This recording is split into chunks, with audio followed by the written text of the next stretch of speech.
Donald Trump kuzungumza na Rais Putin. Rais wa Marekani Donald Trump amesema atafanya mazungumzo na Rais wa Urusi Vladimir Putin. Lengo ni kusitisha vita ya Urusi na Ukraine, ambapo kupitia taarifa yake Donald Trump amesema mazungumzo hayo yatapata msukumo mkubwa na amini kuwa nafasi nzuri ya kufanikisha mpango wa kusitisha mapigano kwa siku 30, pendekezo ambalo Rais wa Ukraine amekwisha likubali. Donald Trump amesema mazungumzo hayo yatahusisha masuala ya mipaka, mitambo ya nishati, akibainisha kuwa pande zote mbili zimekuwa zikijadili mgawanyo wa rasilimali fulani, ingawa Urusi bado inaendelea na mashambulizi katika eneo la Kursk, ikijaribu kuwaondoa wanajeshi wa Ukraine waliopo huko kwa miezi kadhaa. Katika hatua nyingine, viongozi wa mataifa ya Magharibi, akiwemo Waziri Mkuu wa Uingereza Keir Starmer, amewaonya kuwa vikwazo vipya vinaweza kuwekwa dhidi ya Urusi ikiwa haitakubali mpango wa kusitisha mapigano na nchi ya G7. Pia ameeleza wasiwasi wao kuhusu mazungumzo hayo, akihimiza Urusi kuonyesha nia dhati katika kufanikisha amani. Aidha, Rais wa Marekani Donald Trump amesisitiza kuwa anaamini mazungumzo hayo yatazaa matokeo chanya, lakini pia amekiri kuwa hakuna uhakika wa suluhisho la haraka. Kupitia ujumbe wake kwenye mitandao ya kijamii, Rais Donald Trump amesema amemuomba Putin kuepuka kuwaua maelfu ya wanajeshi wa Ukraine waliopo eneo la Kursk, hatua inaonyesha juhudi zake za kupunguza uhasama. Ni taarifa kutoka nchini Marekani. Hatimaye Rais wa Marekani Donald Trump amesema atafanya mazungumzo na Rais wa Urusi Vladimir Putin kusitisha vita ya Urusi na Ukraine, ambapo kupitia taarifa yake Donald Trump amesema mazungumzo hayo yatapata msukumo mkubwa na anaamini kuwa nafasi nzuri ya kufanikisha mpango wa kusitisha mapigano kwa siku 30, pendekezo ambalo Rais wa Ukraine amekwisha likubali. Rais Kagame aionya nchi ya Ubelgiji. Rais wa Rwanda Paul Kagame ameionya nchi ya Ubelgiji kuacha kutoa maagizo kwa Rwanda na kuwapangia cha kufanya, utazani kwamba Mungu amewapa jukumu na haki ya kuwasimamia, ambapo amesema Rwanda haitakubali tena kutawaliwa na Ubelgiji, bali tutapambana nao na tutashinda vita hiyo. Akiongea katika ukumbi wa BK Arena nchini Rwanda, Rais Paul Kagame amesema na waonya Wabelgiji wameiharibu Rwanda, wameua Wanyarwanda, tuliwaonya zamani na tunawaonya tena leo. Wanatupangia, wanasema waruhusu kufanya hiki na kile. Sisi tunawauliza Wabelgiji, nyinyi ni kina nani? Nani kawapa jukumu la kutusimamia sisi? Wanyarwanda wanamwamini Mungu, mnaamini Mungu amewapa Wabelgiji jukumu la kusimamia Rwanda. Kwa uwezo huu mdogo tulionao, tutapambana nao wote wanaotumia muda wao kututukana, kujaribu kututesa, na hawataweza. Tutashinda. Watu wache tuishi na amani. Baada ya miaka yote tulioitumia kuipambania na kujenga nchi yetu, tunataka kuwa Wanyarwanda, hatutaki kuwa Wabelgiji. Rwanda kwa bahati mbaya tulitawaliwa na kanchi kadogo Ubelgiji, ambayo ilienda mbali zaidi na ikatugawa kama nchi yao. Sijawahi kusita kueleza hili. Tulilaani hili zamani na tunaendelea kulilaani tena jambo hilo. Hakuna kitu kibaya kutokea kwetu kushinda majanga tuliopitia huko nyuma. Ndio maana hatupaswi kuogopa kusema na kujipambania sisi wenyewe zidi ya wale wote wanaotaka kutuangamiza. Ni taarifa kutoka nchini Rwanda. Hatimaye Rais wa Rwanda Paul Kagame ameionya nchi ya Ubelgiji kuacha kutoa maagizo kwa Rwanda na kuipangia cha kufanya, utazani kwamba Mungu amewapa jukumu na haki ya kutusimamia sisi Wanyarwanda. Amesema Rwanda haitokubali tena kutawaliwa na Ubelgiji, bali itapambana na Ubelgiji na itaishinda vita hiyo. Dereva aliyesababisha kifo cha OCD awazi asakwa na jeshi la polisi. Jeshi la polisi kanda maalum ya Dar es Salaam limesema Machi 17 mwaka 2025 saa 1 asubuhi katika barabara ya Nyerere maeneo Pugu mwisho wa lami ilitokea ajali ya magari mawili kugongana na kusababisha kifo cha mkuu wa polisi wilaya ya polisi Chanika Awazi Mohamed Chiko, huku polisi mwingine akipata majeraha. Akiongea jijini Dar es Salaam, kaimu kamanda kanda maalum ya Dar es Salaam SACP Faustin Mafwele amesema ajali hiyo ilitokea baada ya dereva daladala yenye namba za usajili T580 EAE aina ya Tata inaofanya safari zake kati ya Zingiwa, Chanika na Machinga Complex Ilala ikitokea Pugu kwenda Gongo la Mboto kugongana na gari yenye nambari za usajili T952 AMD aina ya Toyota Prado iliyokuwa ikiendeshwa na PF mwenye nambari 15950 CP Awazi Mohamed Chiko akitokea Gongo la Mboto kuelekea Pugu na kusababisha kifo cha hapo, pia kusababisha majeraha ya polisi WP mwenye nambari 5616 CPL Zubeda Ramazani Sadala wa wilaya ya kipolisi Chanika aliyekuwa abiria kwenye gari nambari T952 AMD ambaye amevunjika mkono wa kushoto.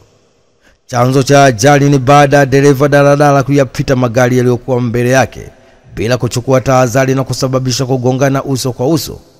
Jeshi la polisi linamtafuta dereva wa daladala ambaye hajafahamika jina lake aliyotoroka baada ya kusababisha ajali hiyo.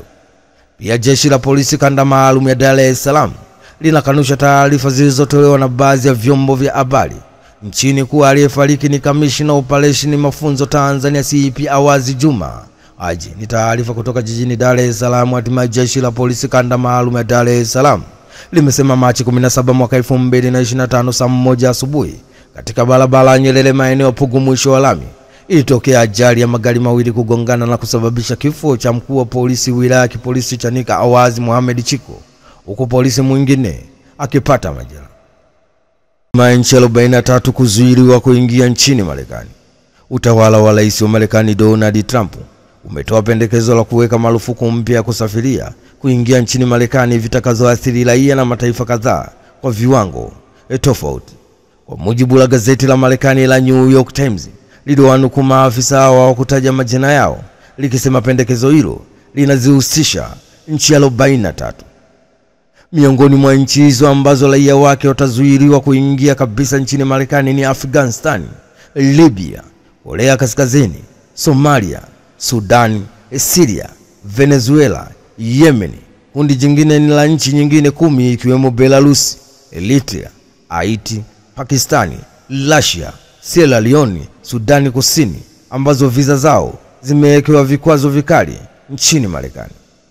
Nchi nyingine 22 zitapewa siku 60 za kushughulikia masuala yanayoipa wasiwasi Marekani. Vinginevyo zitahamishwa kwenye kundi lililowekewa vikwazo vikali nchini Marekani. Itakumbukwa pia katika muhula wake wa kwanza wa uongozi, Rais wa Marekani Donald Trump aliamuru serikali kuainisha nchi ambazo raia wake hawapaswi kuingia nchini mwake kwa sababu za kiusalama. Ni taarifa kutoka nchini Marekani. Hatimaye utawala wa Rais wa Marekani Donald Trump umetoa pendekezo la kuweka marufuku mpya ya kusafiri kuingia nchini Marekani itakazoathiri raia na mataifa kadhaa kwa viwango tofauti. Hatimaye M23 na DRC kuitafuta amani nchini Angola. Serikali ya Jamhuri ya Kidemokrasia ya Kongo imethibitisha kuwa itatuma wajumbe nchini Angola kushiriki mazungumzo ya amani yanayolenga kusuluhisha mzozo unaoendelea kati ya nchi hiyo na waasi wa M23 mashariki mwa Jamhuri ya Kidemokrasia ya Kongo. Msemaji wa ofisi ya Rais wa DRC Tina Salama amethibitisha kuwa watashiriki, ambapo katika hatua hii ya awali amesema hawawezi kueleza bayana ni akina nani watakaounda ujumbe huo utaokutana na viongozi wa M23. Mazungumzo hayo ambayo yanatarajiwa kuwa ya moja kwa moja kati ya serikali ya Kongo na washiriki wa M23 yamepangwa kufanyika nchini Angola. Mara kadhaa Rais wa Kongo Felix Tshisekedi amekuwa akikataa kukaa meza moja na waasi wa M23 ambao serikali yake inawachukulia kama magaidi, lakini baada ya ziara yake mjini Rwanda wiki iliyoisha, uamuzi huo unaonekana kubadili na amekubali nchi yake kushiriki mazungumzo na M23. Katika hatua nyingine, Rais wa Angola João Lourenço ametoa wito utaositishwa mapigano kati ya mzozo wa mashariki mwa Jamhuri ya Kidemokrasia ya Kongo kati ya wanajeshi wa serikali wa waasi wa M23 kabla ya kuanza kwa mazungumzo ya amani.